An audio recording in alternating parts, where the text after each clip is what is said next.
Well, Arsenal fan, welcome to Chom Sports News. Don't forget to subscribe our channel. Arsenal gain triple Porto boost despite Champions League loss as London tie welcomes back stars.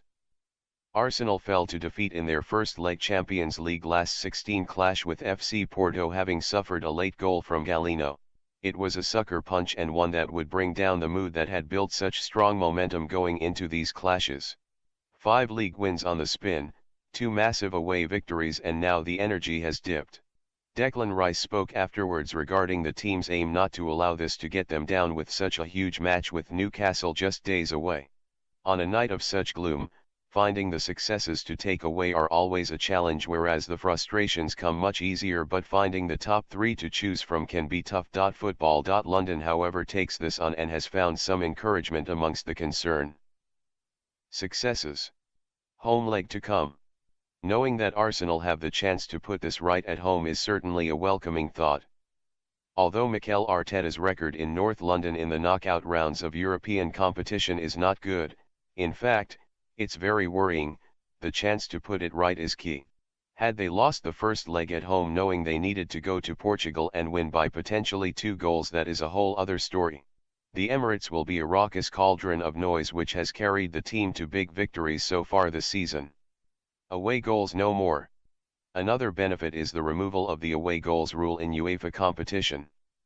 Whilst Arsenal have been burned in the past by this frustrating now eradicated ruling, Arteta need not concern himself by suddenly needing an extra goal should Porto notch one on the night. It also means should extra time or penalties be required, it will be undertaken in their home ground. Porto's record in England is also not great, and the last time the Gunners lost to Porto in the Champions League in Portugal, they won the second leg 5-0, good omens and all. Time for recoveries before the second leg. With the second leg not for another 3 weeks, there is hope that Arsenal will get some of their stricken players back. Thomas Partey, Gabriel Jesus, Oleksandr Zinchenko, Takehiro Tomiyasu and, with some luck, perhaps even Jurrien Timber might have returned and become available for the clash. It felt as though the game last night would have suited Jesus, and having the extra midfield presence of Zinchenko to help consolidate the possession would have been very useful. The quality of Partey has been missing for some time, and his progressive passing might have changed things too, but there remain plenty of question marks regardless of these optimistic takes. Frustrations. Arteta gets it wrong. However Mikel Arteta wanted to go into this game, it didn't happen. Unless he wanted to play a slow game in which every attack seemed lackluster and without much threat, relying on free kicks and corners to get the best opportunities, I imagine not, and that means he was unable to get his side to execute a similar ruthless performance to what we have seen in the league of late. He made just one change during the game too, with Jorginho coming on, a player I'd like to have seen start. Starting both Trossard and Havertz gave very little option to change things offensively, although Emile Smith-Rowe might have offered something.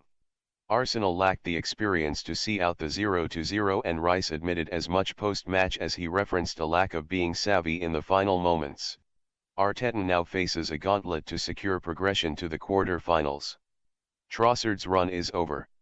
Leandro Trossard had never lost a game for Arsenal when starting at centre-forward, until last night.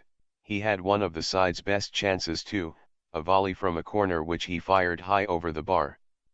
The Belgian struggled to get into the game, and the Porto defence seemed comfortable in allowing the ball to be pushed into wide areas where both Gabriel Martinelli and Bukayo Saka had little effect during the game.